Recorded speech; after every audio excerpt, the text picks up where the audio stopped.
and welcome to another episode of 50 Shades in Grey. Thank you for joining me. And this week we are talking about when our kids get to that moment where they decide that they've grown out of our house and we've annoyed them far too much and they're going to leave. And so I have invited someone that has gone through the process of moving out of the home a couple of times now and recently moved down to Essex. And I am joined by Tia Zanetti. Hi, Tia. How are you doing? I'm good. How are you? I'm very well, thank you. I'm very well. I'm just looking around. Your place looks lovely, by the way. Cute. I mean, I'm yet to put something here, but I've put some starlights just to just kind of disguise it for now until I find something there. But it's quite cute. It looks really homely, darling. You made a really good job Thank of you. that. It Thanks. looks really good. So as I was saying, T, as a parent, you go through lots of different worries with your kids and they're going to adults as they grow up. And I don't think you ever get to a stage where you actually stop worrying about them. I've not gone through that yet, and hopefully it'll be several years before I do with the way things are. But obviously, I still have Zach at home. Zach still lives with me, but you've moved out. So, from your perspective, what was that whole experience like? Because you've done this a couple of times now. Obviously, I moved out when I was 18 for uni, which was big, but it didn't feel as big because obviously I was moving into a house full of 6 girls. It was obviously for uni, so you've got so much time off as well. So I feel like I was at home more than I was actually at uni. So it didn't really feel like I'd properly moved out. Like I still had my bedroom at home. But then when I moved out the first proper time, that felt really big. Because then it becomes like you shouldn't really ever you feel like you shouldn't ever really go back. So then it becomes like, oh, I'm actually not going back now. Whereas at uni it's kind of like, oh well, I'll come back home after uni. But when you move out proper like big girl style, it's like I'm not going back, and it's really scary. But it's been good. I think with university, when you go to university, you're not leaving home, because you're kind of on an extended holiday. And like you say, you've always got your bedroom, haven't you? That's like your safe haven, your safe place. Mhm. That's always there. When you actually, because first of all, you moved to Manchester, didn't you? Yeah.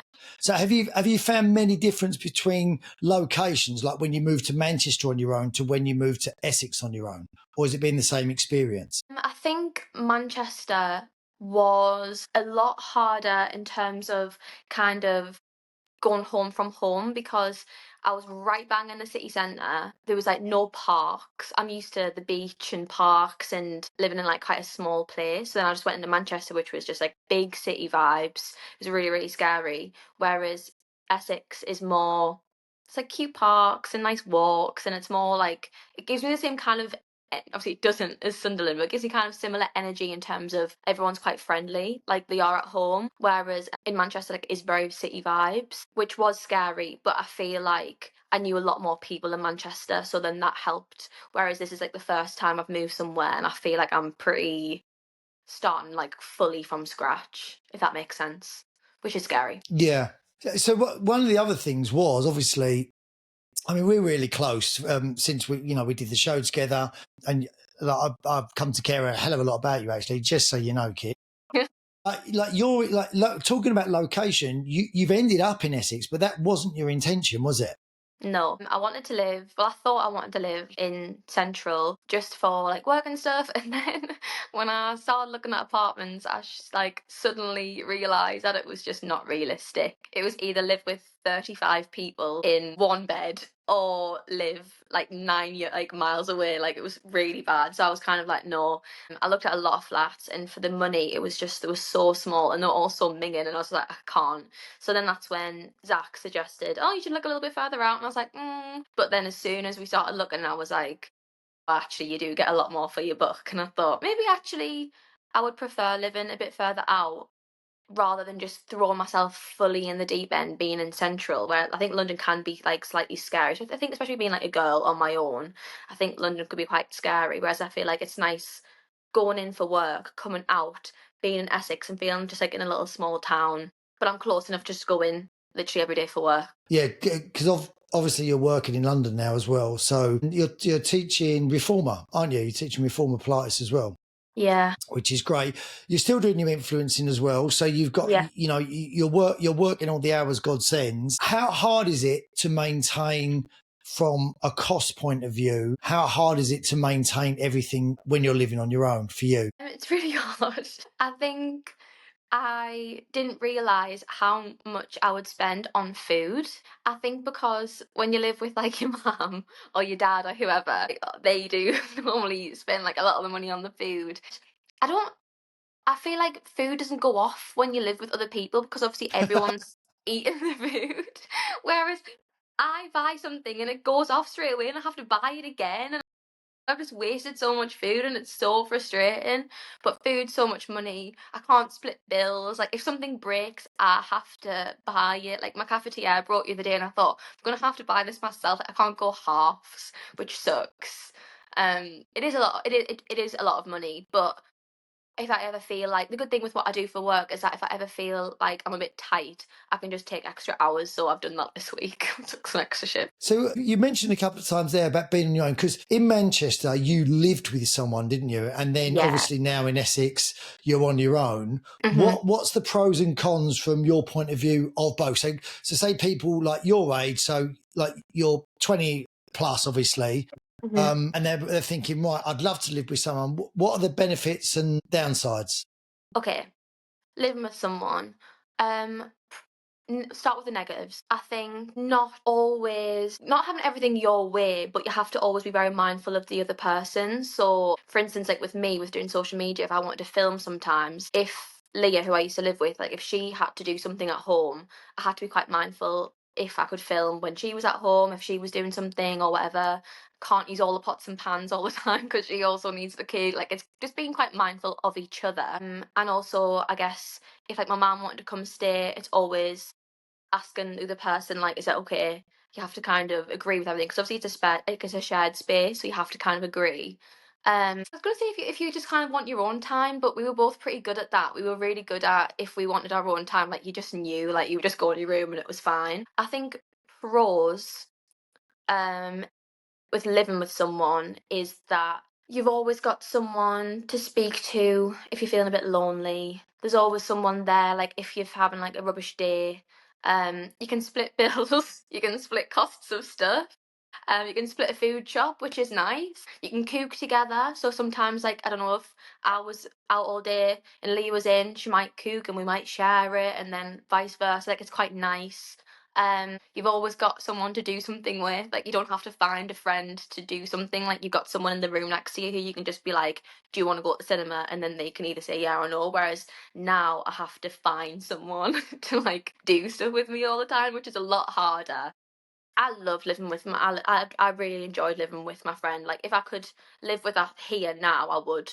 I think, but obviously I can't. So from talking to sort of peers and your social circle, and for the audience listening, if they've got boys instead of girls, do Hmm. you think that's slightly different, or do you find the same things when you talk to guys as well? I don't know to be honest, because I think girls are. I don't know. I don't. Maybe girls need more. I think girls like having someone there. Like for me, it's not that I want to be with someone 24/7. Like I'm quite my social battery goes quite low quite a lot and I do need to be on my own. But for me it's more I wish there was someone in the room next to me, not speaking to me, but if I need them, they're there. Like I like having that person just in case. And also like just in case anyone was to come and try and steal me, someone would know. Whereas now, if someone stole me, no one would know for days. And it's that like that scares me. Whereas I feel like boys probably don't have that.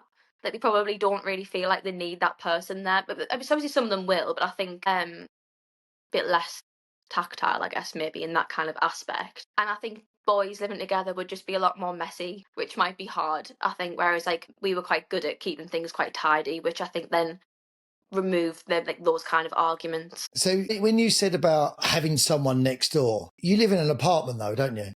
Yeah. So don't you technically kind of have someone next door in the next Yeah, room? but I don't know him and I'm not gonna knock on his door and be like, hi, like, are you okay? Like, how was work? Do you know what I mean? Like, I mean, like, he and also like I'll be gone. The guy next door, I don't know his name, but there's a man next door. If I'm No, gone see, for you 3 should know he's not. I know 4 doors down and I know 6 doors down, but they don't know if I've been missing for 3 days. You know what I mean? Whereas if I was living with someone, I think they'd know if I was missing for 3 days. Do you get me? It's more that aspect that I find that's been like, to be honest, that's been like the hardest thing to adjust to, I think. Like I even said to Zach, What? like me and Zach have got like an agreement. If he doesn't see me post on social media for 3 days, like he'll message me and see if I'm okay because I was like, I'm scared in case I just go like missing and no one realise. That's not a good plan, because what if someone just does your posting for you because they think I'll just keep posting, but you're actually missing? Yeah, yeah, true. Why can't he just actually text you? Yeah, yeah. Stupid. So within the move, obviously you've done this before, so use both experiences. Mhm. But what were the things that you knew were going to be a difficult time, in terms of like things that you knew were going to be difficult, and what things ended up being difficult that were a real surprise to you? So things I knew were going to be difficult and things that I didn't realize and then are. Yeah, Things that I knew was going to be difficult was going to be um I guess just being on my own all the time, especially when I was in Manchester, I really struggled. I think as well I wasn't working as many hours as I am now. So just being, I knew I was going to struggle being on my own a lot, and I guess forcing myself to like get up and get out. I think when you live on your own as well, it's quite easy just to rot a little bit. So I knew I was going to find that hard, and I knew I was going to find hard, like cooking every single meal for myself. Like I knew that was going to be hard because I'm not like a massive cooker at all, you know. But things that I didn't realize was going to be hard is, I would say, the silence. I feel like when you live with people, there's always, like when I lived with obviously my mum, my little sister, there was always like chatter going on, or like someone was watching the TV, or if late when I lived with Leah, she'd be in her room watching YouTube, or like there's always kind of stuff going on in the background. Whereas if I don't speak, I can't hear anything, which is like quite weird to get used to. So like I always, the Alexa you got me, I've always got that on in the flat because I can't have silence. Like it makes me feel a bit like it stresses me out. But I didn't realize that I didn't like it until I lived on my own, which is strange. But that was weird. so have you been tempted to fill that space with a dog or a cat or a pet or something? So weird that you've just said that. You That's have, so haven't you? weird. I literally was looking at animals yesterday and I was like, can I? And I was like, no, I can't. And I was like, but I could. Technically, I can. Like, I live on my own now. Like, I'm a big girl. Like, I can do what I Yeah, want.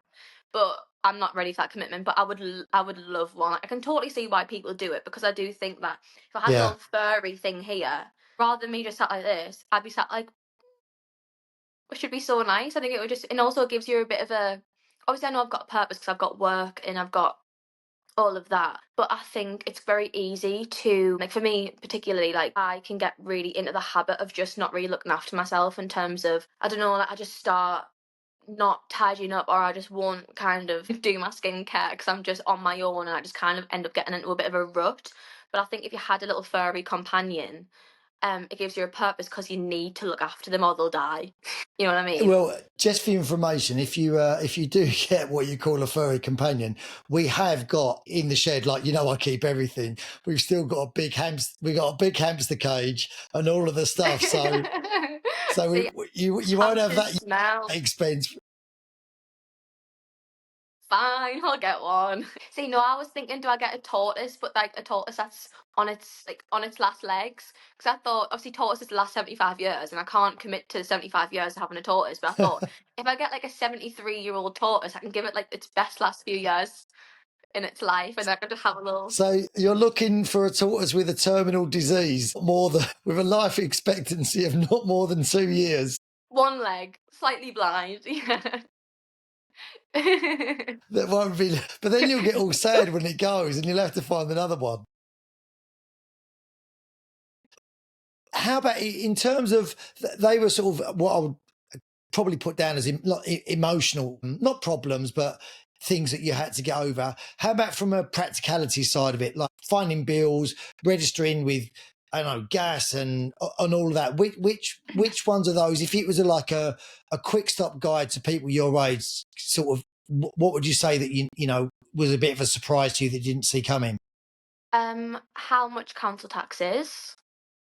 That's crazy. That blew my mind. Also, how quickly you have to get everything sorted or you'll get fined. Well, when me and Leah first moved to Manchester, we didn't set our bills up or anything for months. And we were like, oh, it's fine, they'll just backdate it. And then suddenly we had this massive bill from like 5 different companies. And I was like, no, like this actually is so bad. So then from then, when I moved here, I made sure I sorted everything in the first week. So I have learned from my lesson. But, and also I think people probably are a bit better with stuff like that than us. We just literally just left it. But definitely bills, just daft stuff like when I was trying to set up my Wi-Fi, I find it's really hard to get Wi-Fi in my flat. So I tried it with like a lot of different providers.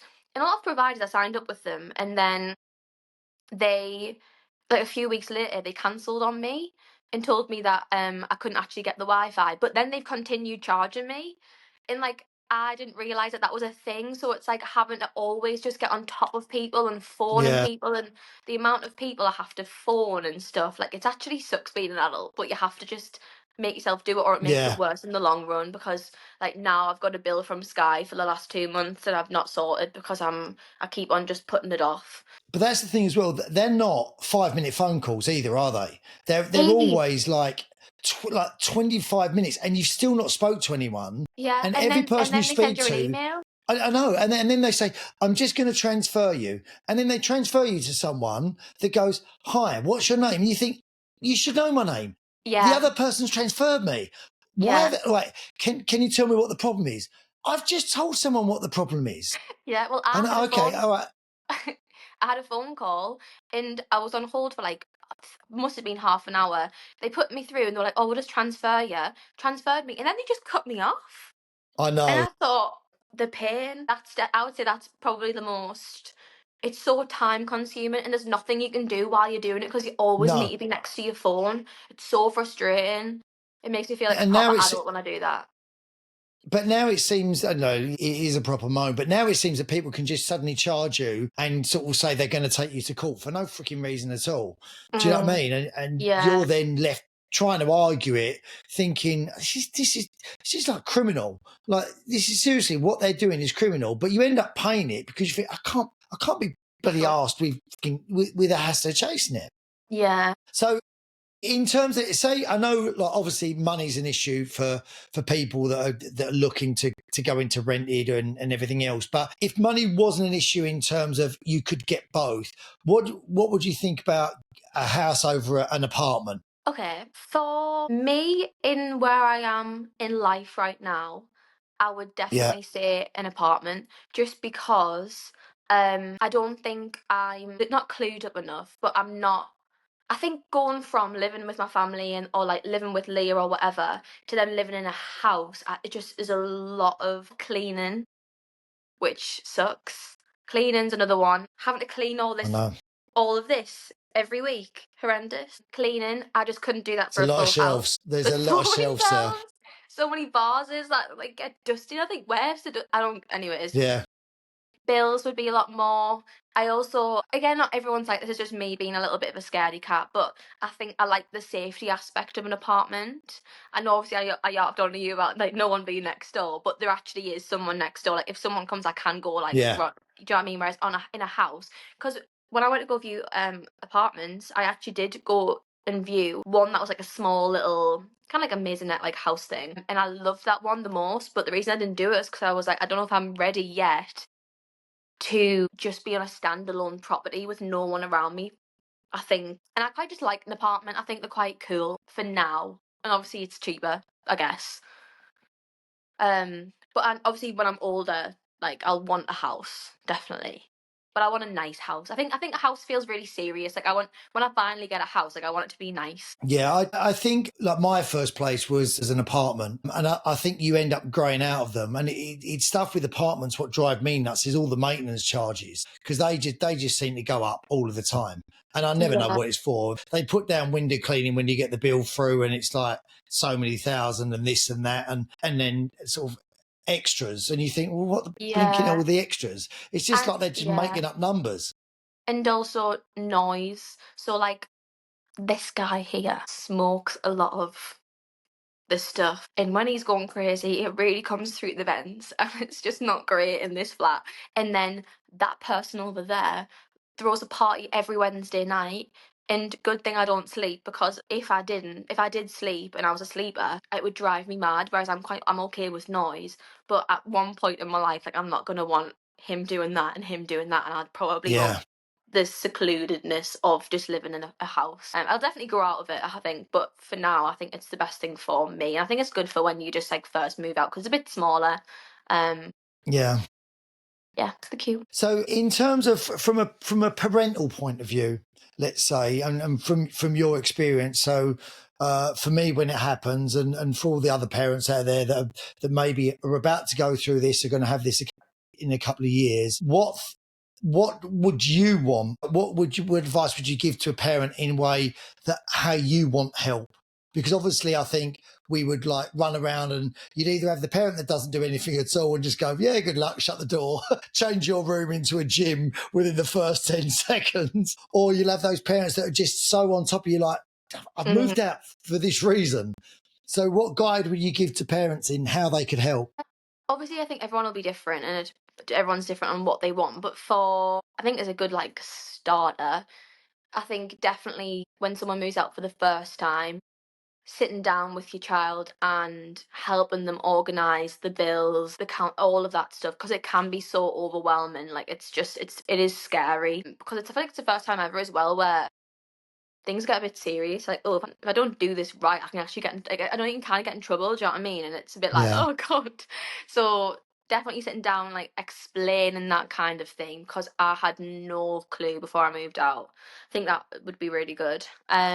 I guess just not being on top of them, but being there, like maybe checking in. I think especially if someone's living on their own, like checking in every not it doesn't have to be every day, but every couple of days, maybe like a nice little catch up at the end of the week, just to kind of speak out some stuff. Because I think obviously with me being living on my own as well, sometimes if I don't see anyone, and I don't go out with like any friends, I won't speak to another person for days, and then I'm just on my own. Do you know what I mean? And then it's not Yeah. until like maybe my mum will phone me when I'm like, this is the first time I've actually opened my mouth in 4 days, and it's like that. You're gonna get a hamster. You're getting a hamster. You're getting a hamster for Christmas. It's coming. Oh no, I'll kill it.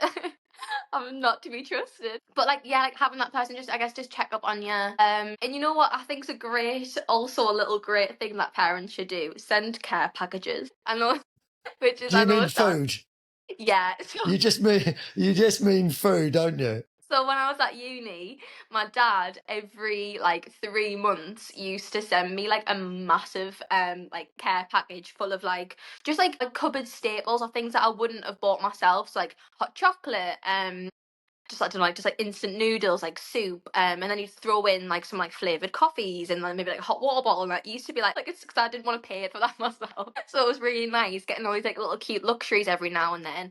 And also, I know it doesn't have to be a lot of money, but like even if you just go on B&M and spend a tenner, but it also makes you feel quite like homely. Because obviously it is scary. Like I live now, like what, like 5 hours from home. Like I've not seen my family now in nearly 11 weeks. So like when you get that little thing, it just makes you feel a bit like, oh, like they still care. They're thinking of me, which is nice. So do you think so? From a parent for the parents out there, if they wrote down like gas, electric, whatever it may be, on a sheet of paper, and like Hmm. gave it to sort of their son, or 'cause you know what kids are like as well. If you try and help too much, there's always a pushback. It is sort of like, look, I know what I'm doing. I'm not stupid. But if it was like, look, they're the things you need to do. Just make sure you've got all those. Use it as a tick list, and they, Yeah, something like that, and then dropping off some shopping every couple of weeks, going, I just bought around a few bits for you.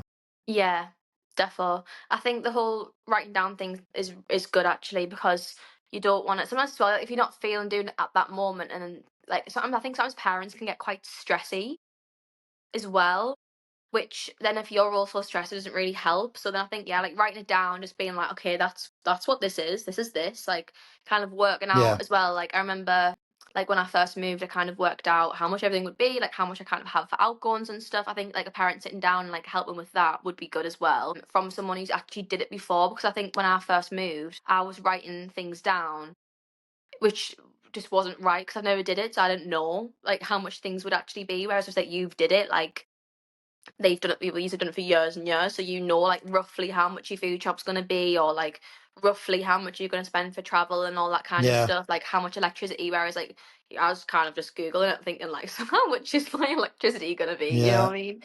And like, so that was, I think that would be good. And then yeah, not even doesn't have to be a food shop, but even just like I don't know, yeah, just like checking in every now and then, offer it, like kind of asking if you need any help, and then letting the child decide whether they need it or not. I think it's just nice like having that option. So like I'm here for any if you need me, like is there anything you need me to help you with? I Yeah. know like for me, I had one thing with this company and it was doing, and I'd had like 100 other things to do as well. So like my mum just dealt with that for me, just to like take one off my plate. Like even though it was like only one, like it just really helped because I was like, I don't have to sit on a phone for like, another hour with another company because she did that for me, which was good. I think just like kind of offering you services that way, I think it just helps to eliminate some of the overwhelming feelings that you're feeling. Because obviously it's a big move, it's a big change. So in terms of distance, you talk about parents. If like you're obviously 5 hours away from your mum, so she's not going to be turning up all of the time.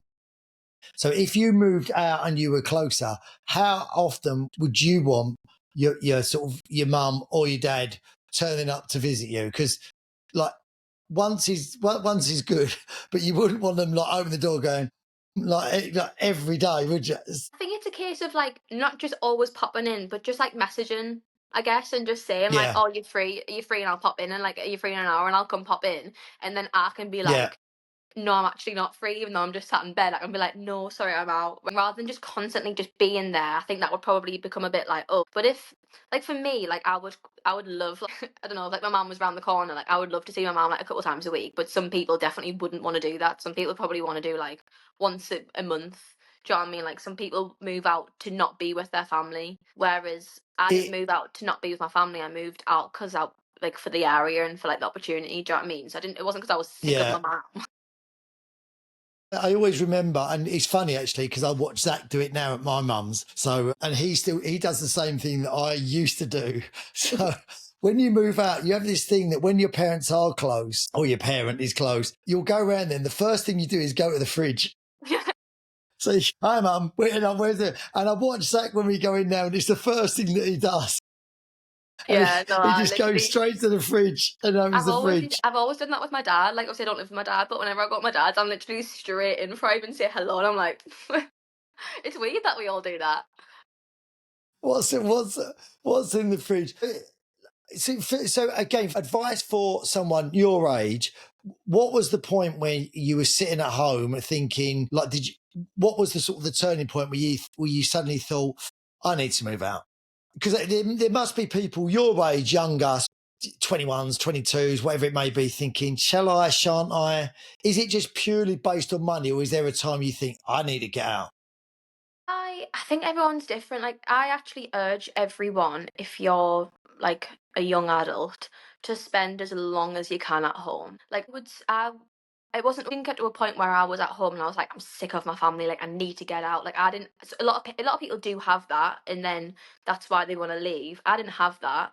Mine was just there's not a lot of opportunity where I'm from. I wanted to come down here. Like I said, I want to like have a life down here, not up north. So I kind of like had to for my career as well. But I think staying at home for as long as you can. I think it's different these days. Like I think when like you were younger and stuff, you probably was a lot younger moving out. Like a lot of people probably moved out a lot younger. Whereas I think now people are. Well, I wasn't moved out. I was pushed out. That's the difference. Why is my stuff on the front door? You're leaving. Did you not Why? know? Why is the lock changed, ma'am? Whereas I think the longer you stay, I think as well, like it is good. Like obviously it is financially good. It's good to just, I guess, I think once you move, you really miss your parents. Like I really miss my parents, and I think it's something that you don't even necessarily realize until you're gone. Then you're like, oh, like it'd be so nice right now if I'm watching a film, if I'm watching a movie and my mom would be next to me. Like you kind of really take it for granted.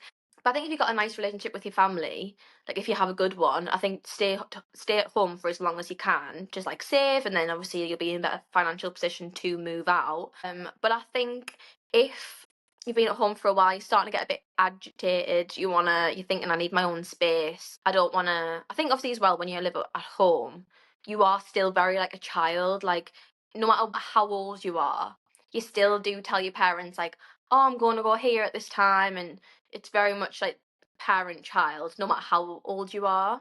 So I think if you're starting to get a little bit sick of that dynamic and you have got the financial means to let you do it, I think go for it. Or if you're like me and you just want an opportunity somewhere else and you might have not had the financial means to do it, but you were going to graft, then obviously then go for it. But I don't think it should be a case of like when you're 21, you need to leave. Like a lot of my friends after uni moved straight back home and they're still home now. Like a lot of my friends still live at home. Mm, But I've also got a lot of friends who do live out. I've got quite 50-50 split to be honest. But I think it's just personal. I think you know when you want to move. Like I think it's very you just yeah. yeah, you can just tell. You just get a feeling you're like, yeah, actually I don't think I'd be sad to leave. Yeah. So last question, T, because I know you've got a lot to do with not talking to your neighbours and then going missing for 3 days. What is like so for parents and for sort of people that go? What is the best bit about it? What's that one thing where you sort of go, It's really nice leaving a top on the floor and no one can say anything. It's lovely putting something somewhere and no one moves it. It's lovely like putting something somewhere and then it not be gone.